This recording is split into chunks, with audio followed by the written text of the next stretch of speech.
Bismillahirrahmanirrahim. Assalamualaikum. Apa khabar kepada semua pelajar tahun 2 Dinamik SKGL. Okey. Seperti biasa, hari ini hari Isnin kita berjumpa lagi dalam kelas pendidikan jasmani tahun 2. Okey, hari ini 11 Oktober 2021. Okey, untuk hari ini kita akan membuat ulang kaji bagi tajuk-tajuk yang telah pun kita pelajari sebelum ini. Dan untuk hari ini kita akan melihat buku teks muka surat 10 di bawah tajuk Mari Melompat. Okey, di mana pelajar dapat melompat dengan lakuan yang betul. Kalau pelajar masih ingat, kita pernah melakukan aktiviti melompat ini semasa di sekolah. Jadi hari ini kita cuma nak ulang balik apa yang telah pun kita pelajari pada awal tahun. Okey, ini sekadar maklumat ringkas. Sebelum kita nak melakukan aktiviti melompat, ada beberapa perkara yang pelajar perlu ambil perhatian, iaitu pertama sekali, pelajar perlu memastikan memakai pakaian sukan yang sesuai. Kena pakai baju yang sesuai untuk kita bersukan ataupun untuk melakukan aktiviti melompat. Maksudnya baju, t-shirt dan seluar sukan, bukannya kain pelikat ataupun skirt. Yang kedua, perlu memakai kasut. Okey, kasut ini kasut yang bertapak lah. Kalau slipper tidak digalakkan. Kenapa kasut? Okey, kasut ni sebenarnya kalau melompat ni, okey, bila kita melompat, kaki kita ni akan bersentuhan dengan lantai. Jadi bila kaki bersentuh dengan lantai, maksudnya akan ada hentakan. Jadi fungsi kasut tu, tapak kasut tu, dia akan menyerap hentakan tu dan akan melindungi kaki kita daripada terkena daya hentakan. Itulah dia akan mengurangkan dia punya daya hentakan tu. Itulah fungsi kasut. Okey. Dan yang ketiga, perlu memilih kawasan yang selamat untuk aktiviti melompat. Okey. Jadi, mari melompat. Okey, kalau perhatikan dalam gambar ini, kita tengok pelajar tengah melakukan aktiviti melompat sambil berdiri. Jadi dia akan ada kaedah dia, dia punya kaedah, dia punya cara.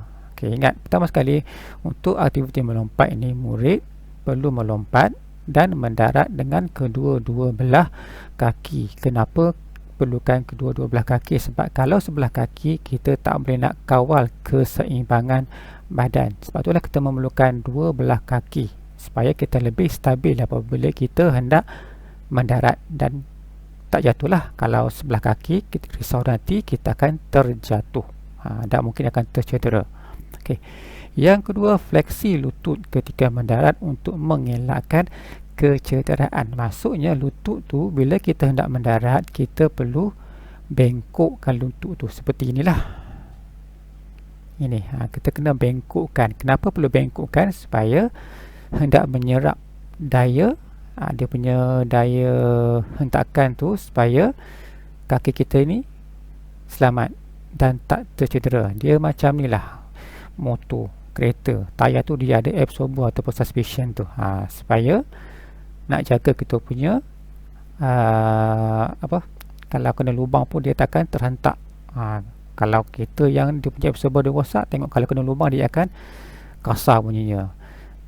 Kaki kita pun sama juga. Lutut tu fungsi dia untuk macam absorber. Dia nak serap kuasa nak menyerap daya hentakan tu supaya kaki kita tu tidak mengalami kecederaan.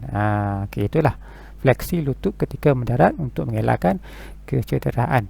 Okey, lepas itu lompatan dilakukan secara ansur maju. Maksudnya kita bermula lompatan dengan dalam jarak yang dekat, lepas tu kita jauh sikit dan akhir sekali jauh mengikut kemampuan murid. Contoh dia, okey, lompatan pertama dalam 5 meter, lompatan kedua dapat 8 meter, lompatan ketiga dapat 10 meter.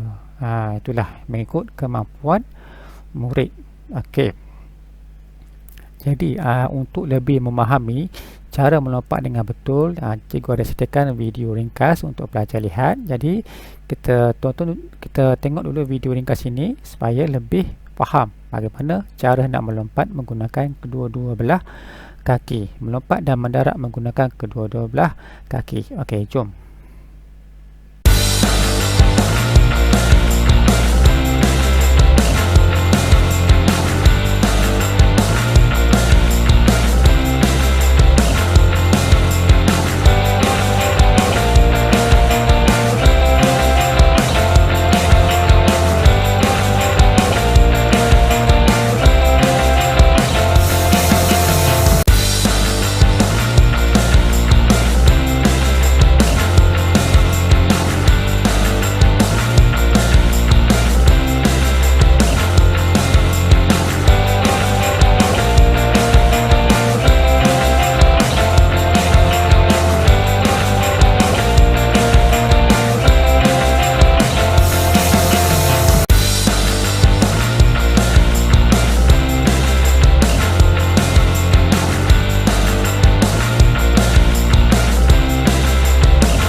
Okey, itulah dia seringkas video bagaimana hendak mendarat dan bagaimana hendak melompat dan mendarat menggunakan kedua-dua belah kaki dan juga lompatan secara ansur maju. Jadi itulah. Jadi diharapkan murid dapat memahami cara untuk melompat dengan selamat. Okey, jadi Alhamdulillah, cikgu rasa sampai di situ saja untuk minggu ini, dan cikgu ucapkan ribuan terima kasih kepada semua pelajar kerana setia menonton dan mendengar, dan diharapkan kita akan berjumpa lagi di kelas yang akan datang minggu depan. Jadi seperti biasa, jaga diri, jaga SOP. Kita jumpa lagi minggu depan. Assalamualaikum.